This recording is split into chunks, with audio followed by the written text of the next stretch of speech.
大家好，我们这节课呢，主要是对这个咱们在学习当中遇到的问题做一些个讲解。首先呢，我就是主要是讲这个咱们花头的问题这是大问题。我发现这枝干和叶子在花头掌握了之后，就能很快掌握了。也就是说，他们这些问题都是相通的。首先我要说一下这个咱们在这个初学者在学习过程当中，这个笔呢为什么会拧成了麻花给大家示范一下所以说这个笔呢成什么样呢？就这样的就是怎么能成？在你滚笔的时候，第一个就是滚笔的时候，笔成了这样形这个是第一个问题。第二个问题呢，就是说调色，为什么调色老是脏这都是大家面临的问题。还有这个控水，为什么老是控制不住？我先说第一个问题。那第一个问题没说之前呢，我先把这个调色这个调一下颜色，给大家示范一下。我只用一个颜色去调我建议大家在刚你练笔的时候，也建议大家是这样的去调色，就是说练习的时候调色的方法咱们课程里都有介绍，我就不在这里介绍了。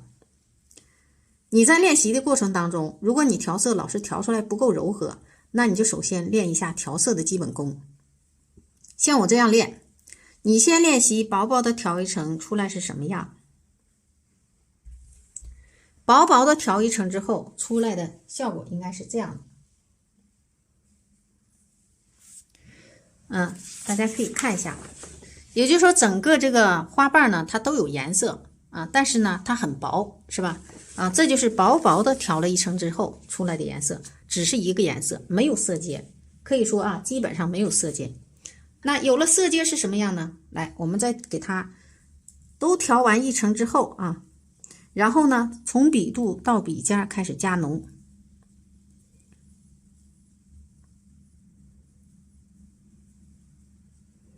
然后我来说一下正确的这个运笔。滚笔正确的运笔呢，实际上呢就是你这个笔呢就相当于一个软棉花就说不要过于用力去挤它，来要平铺在纸上，然后呢这样均匀力量去滚动即可。然后这么宽的距离是1寸半的距离，这个1寸半的距离呢，有的人呢可能转好几圈，那是不对的一会儿我就会说一下为什么你拧成麻花就跟这个有关系。一个是不要给它外作用力，另外一个呢就是什么呢？滚动这么宽1寸半的距离呢，是就转1圈。怎么能看出来你这个笔是转了1圈呢？给大家讲一个方法咱们这笔上都有字你不管是什么笔上都有一个字，是吧？都有一排字，你这个字冲上，然后呢你再去转动，字冲上去转动到这么宽，正好是1圈，看正好字还是冲上，正好是1圈，是吧？然后我们也看一下，我在这个笔肚到笔尖加深了之后，是不是它就有色阶了，加浓了，还是一个颜色只是加浓了。假如说我只用一种颜色，能不能画出花头来？也能。能不能分出层次来？也能。我给大家示范一下，这是调色的重要性。我只用一个颜色去画花头，只是笔尖处给它加浓加深了我来示范一下，画一个小花头比方说很小的一个3连翻，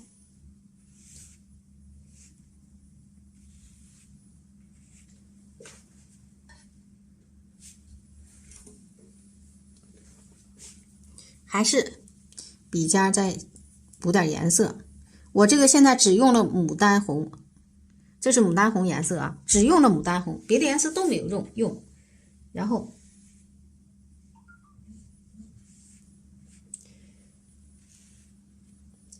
我们看到了吧，它是不是照样出色阶呀？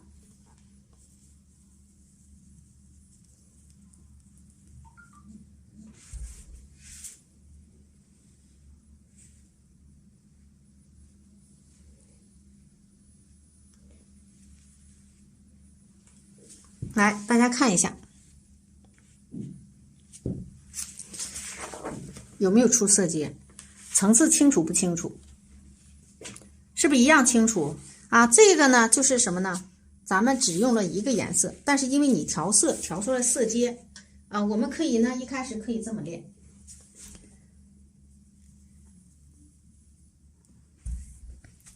下面啊再来一点，笔肚吸水啊，我这个咱们这个补水神器还是不错的，笔肚吸水。然后在它的外面，比方说啊，再来一点，是不是一样出色阶啊？照样出层次吧。好，这个花头我就单个颜色，只用了一种颜色就画完了，是不是很清楚？层次依然很清楚啊，色阶过渡一样柔和，对不对啊？所以说呢，我们在调色过程当中，这个调色的色阶是特别重要的。只要你色阶出来了，它就会比较容易啊，就能出来这个层次感。好，这是一个啊，这个调色特别重要。所以咱们在练基本功的时候不要着急啊，先把调色调好了。那调色呢，为什么你出来这个颜色会这种你画完之后不会发灰发旧发暗啊？为什么会发灰发旧发暗呢？实际上呢，就是你在调色的时候，一个是水大了啊，我这个也是水大，咱们可以看啊，我这个水也不小，但是因为是单个颜色，只是单个颜色，它不会出现灰，不会出现发灰发旧啊，是因为呢没有这个花青和胭脂在里边混合。但是呢，单个颜色呢是，如果你这个画单个花头还行，如果画这个整个画面，我们需要深浅浓淡变化的关系时候，它就会显得单一。所以我们还是提倡呢是用混合色去画。那这时候呢要求就高了啊，也就是说问题就来了。那你呢在这个调色方面就要注意了。首先你发灰发旧，就是因为这个颜色。第一个就是笔没有分开，颜色混了啊。颜色混的这个有多方面的原因，一个是就是笔不管是什么颜色都用一个笔，蓝绿色系也用一支笔啊，紫色系也用一支笔，都是这一支笔。这里笔里边颜色呢它就有残留，然后你再调色，怎么调不出来这么干净清透，对吧？啊，这是一个原因。另外一个盘子里的颜色混了。我给大家看一下啊，就是说我刚才画了这几个花瓣和这个花头，我现在这个盘子里没有多余的水分，是不是很干哈？把这个来回这么翻滚啊，都没有这个多余的这个水分流出来，是吧？啊，这个呢就是说明你这个盘子里一直在调色，没有水分大。如果你在调色的时候出现这个问题，我给你示范一下啊。来回这么调，看里边有这个水在流，看啊，水在流，这个水在流，这样的，这是说明上水分就大了啊。你再调，你怎么调，它这个就是水大了。看这里边这个水在顺着这个笔在跑，这就水大了。我现在再来画，它就成了这样的，水分很大。如果这时候你再去画层次，它根本就出不来，是不是？这时候干了，它就是灰的，层次没有了，没有色阶啊，这个是错误的啊。大家呢不要去画这种花头，画这种花头画出来就是一片灰暗，尤其是你这个色阶调出来啊是2个颜色或者3个颜色的时候，它这里边色阶就已经乱了。被水冲的已经乱了，湿的时候你还看不出来，深深的啊看不出来，一干了马上这个所有的缺点就都暴露出来了啊。另外呢，咱们有的学员啊，这个画这个滚笔的时候怎么画呢？转的可快了啊，这个纸上的花瓣没怎么动，但是笔呢在那自己玩了，这样就是转的很快，看这麻花劲儿出来了啊，压力还大，转的还很快，出来的花瓣就是这样的，这样形状的啊。这就说明什么呢？你的方法不对，滚笔的方法不对。一个是呢用力比较大，另外呢转的太快了。咱不说了吗？这么宽的距离就转1圈半，不就转1圈啊？说错了，就转1圈，1寸半的距离就转1圈。你转太大了，那就出来就是这个效果。很多的学员刚学的时候都容易出现，然后笔呢就让你变形了啊。好，这是单个颜色，我们再来说2、3个以上的颜色怎么调色。发灰、发旧、发暗，都是因为这多个颜色出现之后更明显了。首先呢，你在调色的时候要注意一点是什么？你不管怎么调，你这个笔呢一直保持一个什么呢？聚拢的，没有变形的。就说你在调色的时候，你刚补完水啊，这个笔里的水呢是饱和状态，你不要去压它，你一压它，笔里的水就出来了。出来之后就冲刷这个盘子，盘子之间这个颜色就会来回流动，然后就出现颜色混了，或者你这个笔里的水也在流动啊，不要去挤它。我们现在只需要这么调，从笔肚到笔尖呢给它加浓，然后曙红，笔肚到笔尖再调一些胭脂，我们这回只调胭脂啊，这3个颜色出来看是什么样。胭脂调在10毫米之内，调的时候10毫米之内，这个是在接触盘子，其他的地方是离开盘子的，然后一定要不停的去转的过程当中，它自然而然这个颜色它就会渗透到笔里去，跟那个原来的颜色自然融合，它就柔和过渡了。然后最后笔尖再杵一下，哎，我们看一下，现在这个颜色呢就变深了，而且呢又多了一个色阶。我们看一下啊，咱先说一下这个3连翻，就说有的人画3连翻也画混沌了。来，我说一下3连翻，其实它是一个滚动一个小半圆啊，然后往下探一笔。探一笔的目的呢，我们就是让它这个在那个下一个花瓣填充的时候出现一个小芽啊，这样的话显得花瓣呢就是它不是平的。然后在它的上边啊比它高一点，再画一个半圆，然后笔尖包住压下去，笔根包住它的外面啊，往上提，这也是往上提，这是咱们3连翻的运笔。好，再来外边画一个花瓣，往外拓2笔这一个包的时候，我们可以1笔也可以2笔我现在用2笔给它包上。然后包完之后呢，这几个花瓣是不是很清晰呀？你看到的是很清晰的，很自然的没有太这个一道线儿那个感觉，就是因为呢我调色调的呢过渡比较均匀所以这对调色的考验是很大的。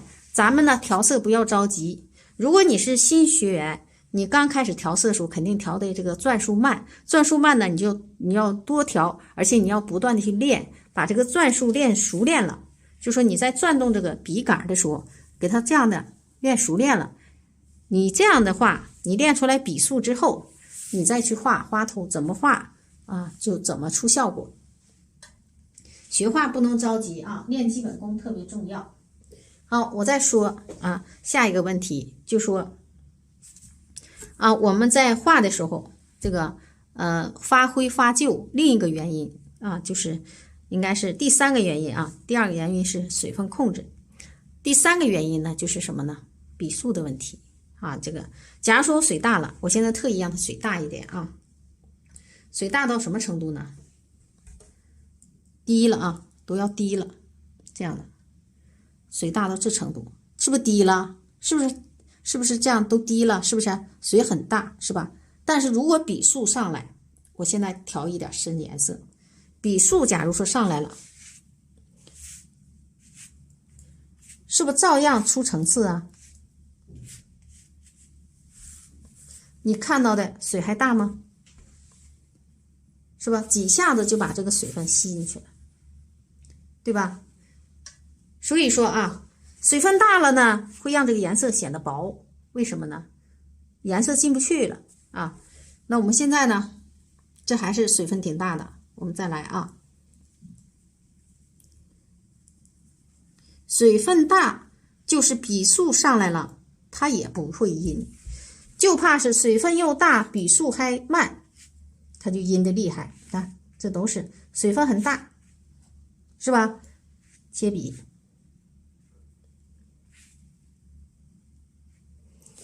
这很润，是不是？这是水分很大啊，我只用了这个胭脂，还没用花青，也出层次，但是相对来说它就比这个要差很多。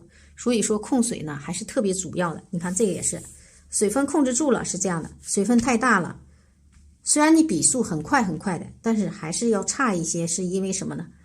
颜色打不进去呀，笔尖就伸不下去啊。我发现很多的新学员笔尖一直深入不下去，就是因为水分大，没有控制好水分。还有呢，在画的时候笔数再慢点啊，这个就没有色阶了，就没有层次了。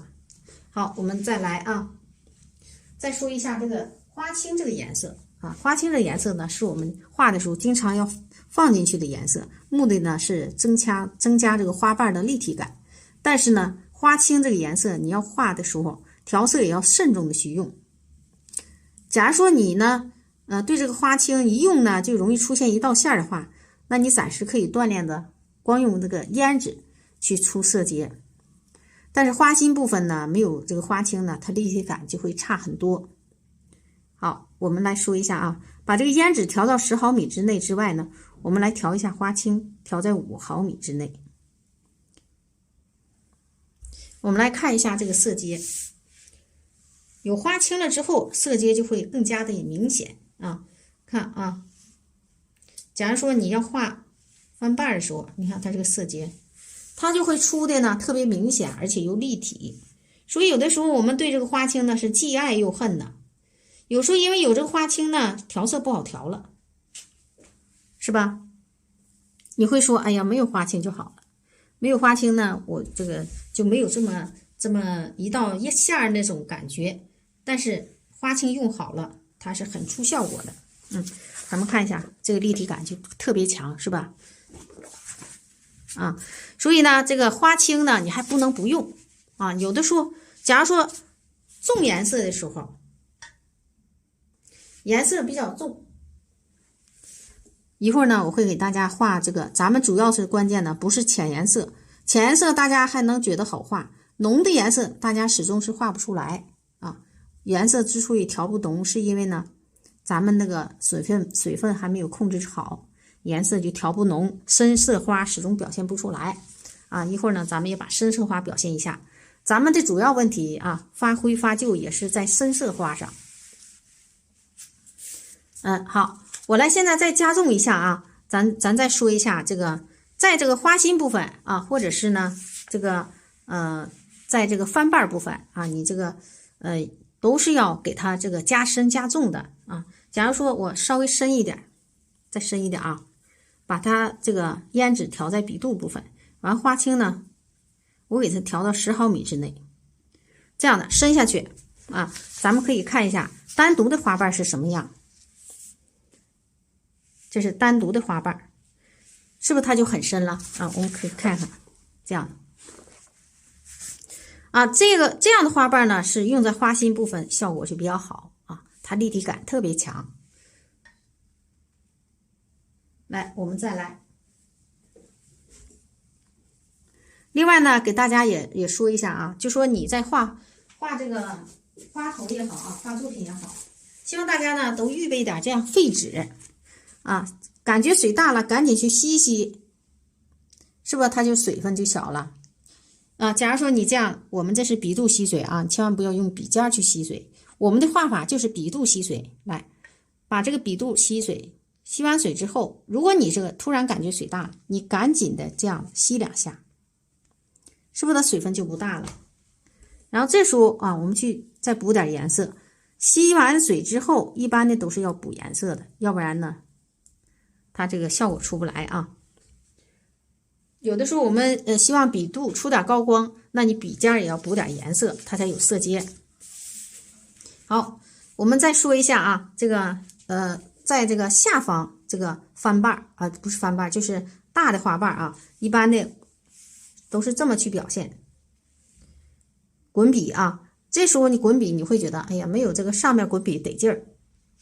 练惯了是一样的，它这个层次你看也是靠这个笔触自然笔触出来的啊。我们看一下啊，这个下方这个花瓣去表现，就这样的，它就出这个连续这个，像这个不就是吗？啊，这块不就是吗？它就出现这个连续这个小的这个层次感，小碎层啊就出来了啊，有宽有窄啊，是吧？这样都是层次，我们就可以这么去表现。这都就出来的这个笔法很自然，层次呢也很自然啊，这种表现呢是效果非常好的。这也是咱们画这个花的很有特点的这个，很多人不这么画啊，咱们这么表现呢，它就是显得画法比较快，而且呢也比较自然啊。好，我再拿张纸呢，我给大家画这朵呢这个深颜色的花头，就是我边画呢边给大家示范一下这个颜色是怎么加浓的，主要是示范调色啊。大家可以不管我这个花头画的怎么样啊，这个我不一定是画什么样的花头，不用学。好，我给大家画几个深颜色的。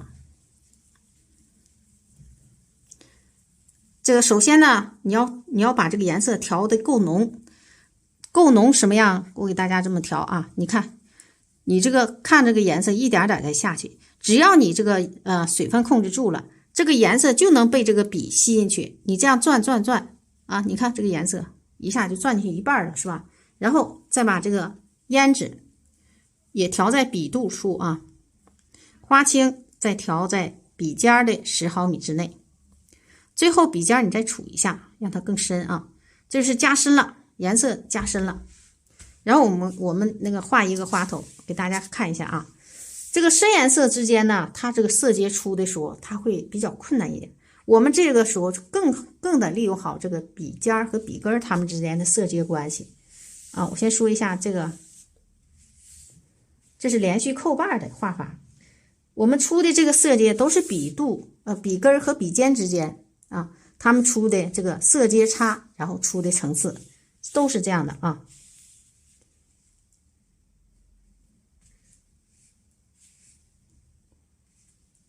一定要控水啊！这个深颜色呢，想画出来效果呢，一定要控制好水分，补水呢也要慎重啊。我刚才那么补就补一点儿，是不是？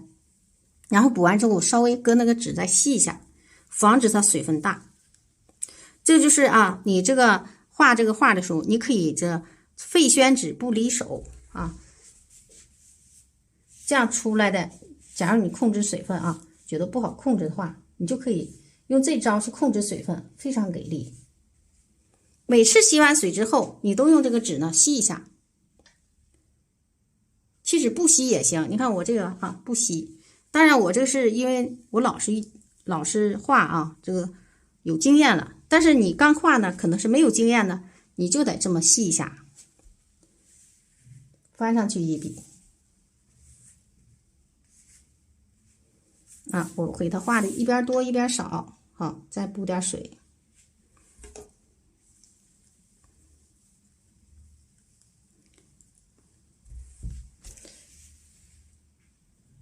这笔呢，我就让握上去。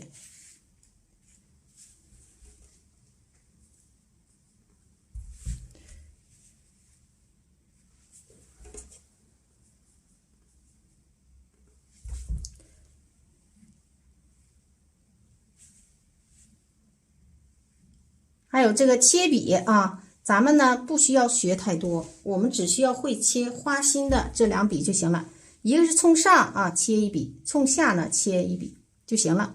切笔，我们基础班啊，只需要把这个掌握就行了啊。我们现在看到的是，我这个现在可以再切一笔啊，你不切也行。我这再划了一笔就行了。你看，很自然的就把这个层次就表现出来了，是吧？大家可以看一下啊，就是这样的，层次就出来了啊。就这样滑动基笔，我用笔尖去滑动的。但是原则是什么？它们之间的色差不是很大的时候啊，这里边让它加深点，会让这个立体感更强，是吧？啊，所以这个深颜色的花头会更加耐看啊，它能表现出来更好的立体感和质感。笔肚吸点水，水位低了啊，刚才没吸上。你就这样的感觉，这个水位低了啊，你就用这个瓶子添点水啊。我就是这么添水。这个添水呢，怎么添呢？你就拿瓶子灌点水，往上添一点，2到3毫米，这个离这个台儿啊2到3毫米处就行啊。这个补水神器呢比较给力啊。然后下面我可以给它都是包上去的。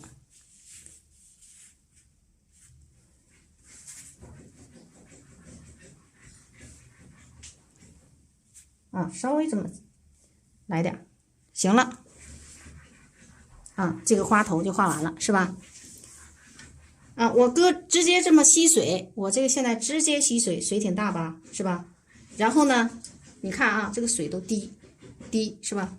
我现在给大家示范一下啊，它是低的，看低吧，是吧？然后呢，我现在直接画，这就是说咱们经常出现的问题，如果这个画不好了，它就会出现什么混沌啦，什么发灰啦。那你这时候呢，没有色阶了，你就得靠什么笔数啊，笔数上来，是不是色阶也容易出点？这是我家小狗啊，小狗挠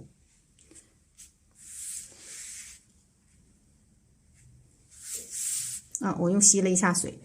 你现在也可以看到它有层次，是吧？没有色阶。你看我一点没补颜色，对吧？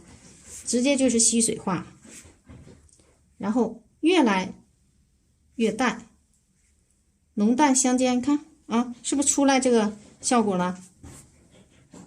然后这时候只需要扣一下花心啊，这朵花就出来了，对不对啊？有人说我是小白，谁不是从小白过来的？我也是啊，对吧？谁都是从小白过来的啊，谁都不是天生的。所以学画呢，最后就是比谁有耐心，就是看谁有耐心的过程啊。这个有点太白了，是吧？可以这样的啊，给它出2道子啊，这个层次是不是也出来了？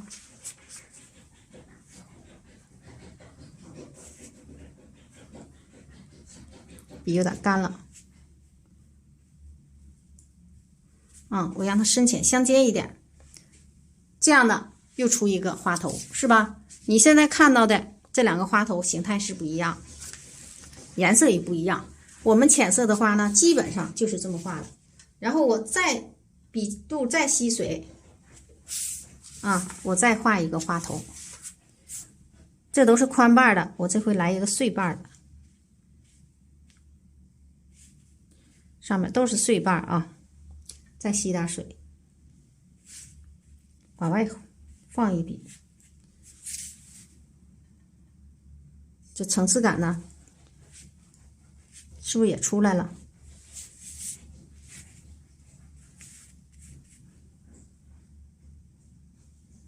这就变成窄瓣了，是吧？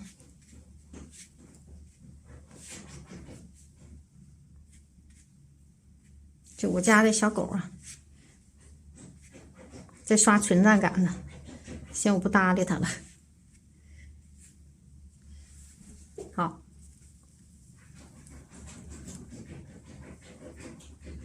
然后我们只需要调一点胭脂就行。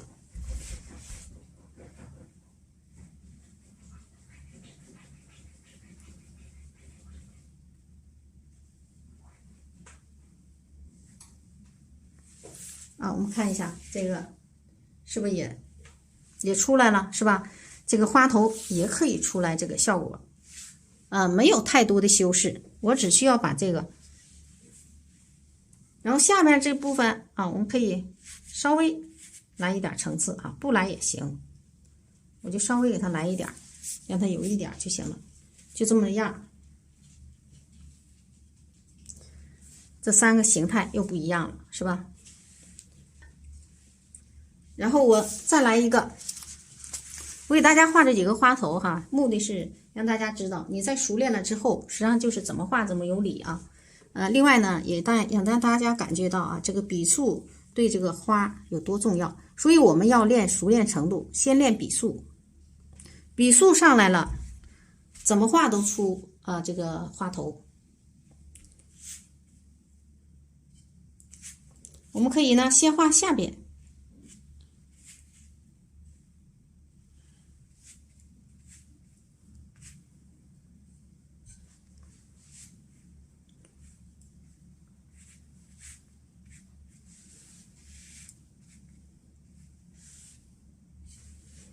然后再画边上啊。这回呢，我们里边可以加深一点啊，里边还有点这个颜色啊。大家不用跟着我画这些花头，为了是让大家看明白啊，就说我给大家示范这个目的，就让大家知道笔触上来之后啊，这个花头呢就是很容易画出来效果。好，这个呢，我们给它画成一个2乔的花头。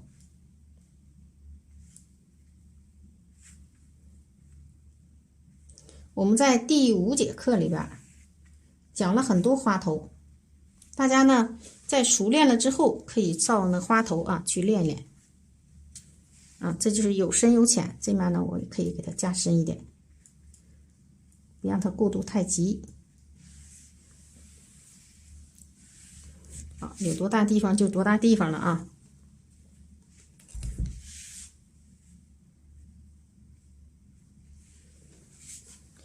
然后呢，我们把这几朵花呢点上蕊。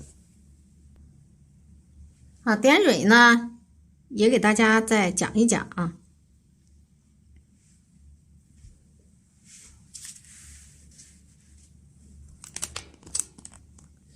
压低一点，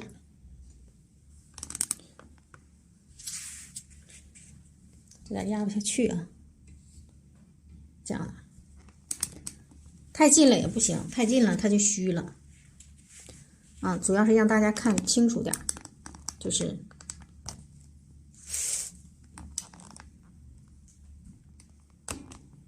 点蕊呢要分组。另外呢，我点蕊笔呢里边也要蘸点颜色。还有呢，你这个点蕊的笔呢必须得够尖，这样点出来蕊呢才好看。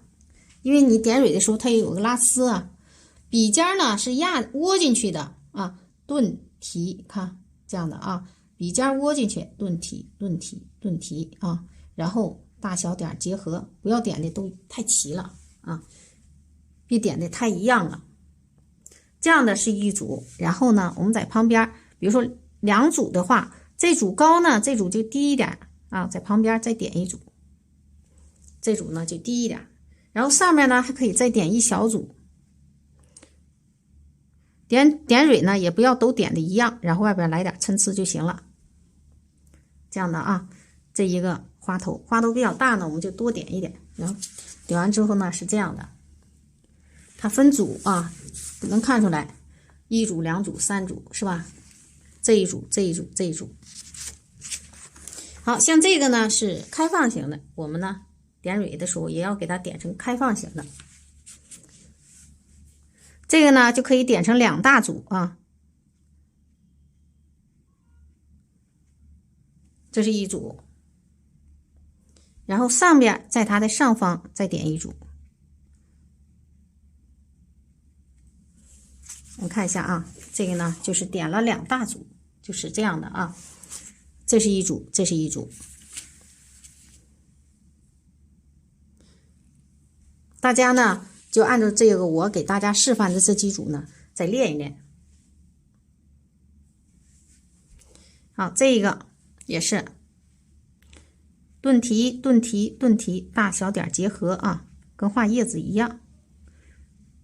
这是一组，像这样的都可以点成2大组。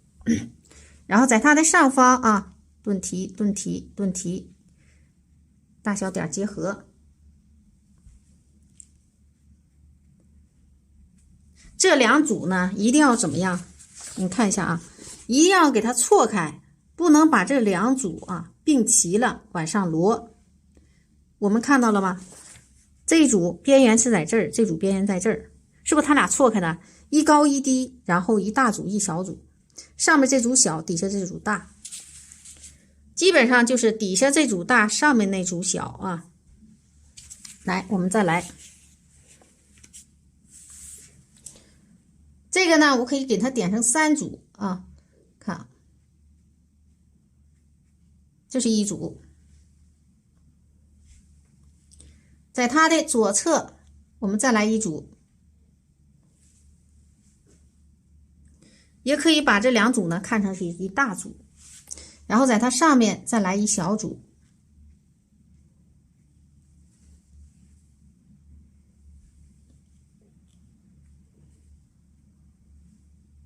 好，这几个组合大家可以练一练啊。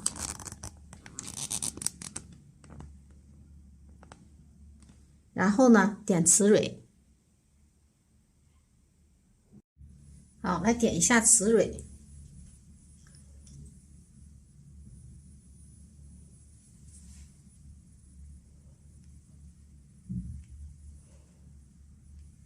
然后呢，这是我画的，给大家呢示范一下干了之后是什么样。咱们是不是觉得很好奇？干了之后会不会这个发灰发旧，是吧？那我们就直接给它熨干，然后呢，咱们好知道干了之后是什么样。我把这个整个画面啊往上提一点，让咱们看得更清楚一些。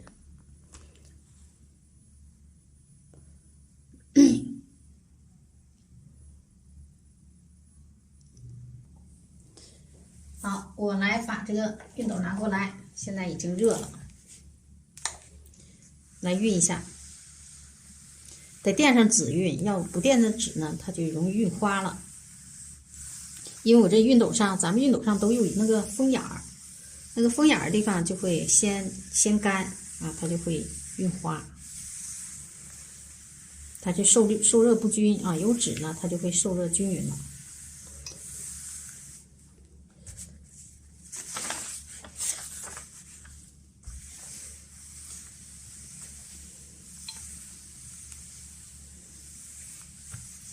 其实咱们应该能看出来，就是你在画完之后啊，你刚画完了之后吧，它的画面如果是干净的，干了之后它就不会出现发灰。如果你刚画完之后啊，特别水，然后这个层次之间有模糊的层次，干了之后肯定会发灰。那是因为这个里边已经混沌了，干了之后就会更加混沌啊，这个笔痕印呢就会这个出来这个脏的感觉。尤其是来回描摹更容易这样，干了之后就更容易发灰。基本上是干了，出皱了是吧？这个是压的出皱了啊，给它把皱啊熨一下，因为在这个底下，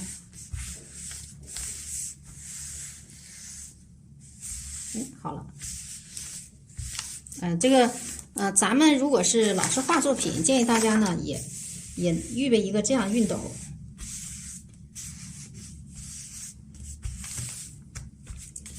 这个好处是什么呢？就是假如部分出皱的地方可以这么熨。但是我不建议画完之后熨啊。这个咱们有时候买了纸，它不是有折的印儿吗？你先给它熨完之后呢，你再画，它是平的。假如你画完之后，你就别熨了啊，千万别熨了。画完之后呢，它有的地方就是沾过水，这个地方它会有点这个紧缩啊，就是缩水。棉布什么都是这样的啊，那你就别熨了，你熨了呢也容易它这个出皱，就压出死褶来。人家那个裱画的时候，他会把这个整个这个画面铺满了，铺一层水，这样的话，整个画呢它就平整了。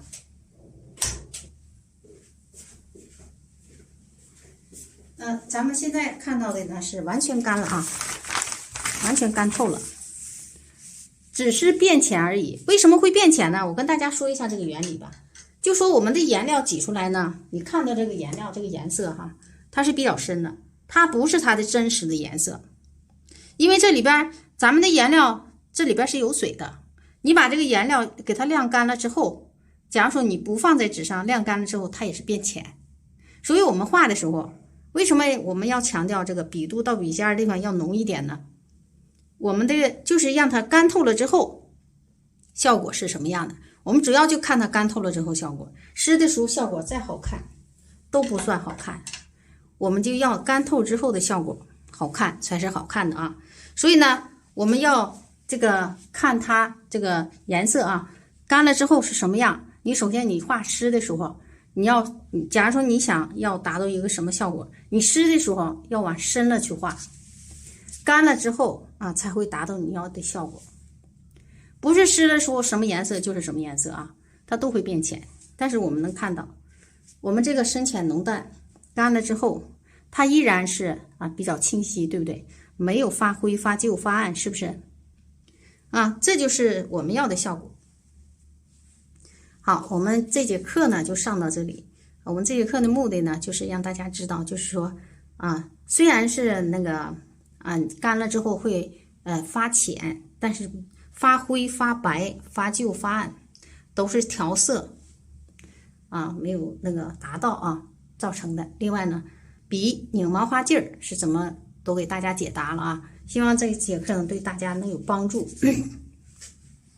好，我们要多加强基本功的练习。学画呢是一个慢过程，实际上我也说了，就是比谁更有耐心，坚持下来的有耐心的都学成了，半途而废的往往就是什么呢？没有耐心这个而且呢，学技术就是本身就是要，不管学任何一样技术，都是要耐心和坚持的，这是亘古不变的原理原则。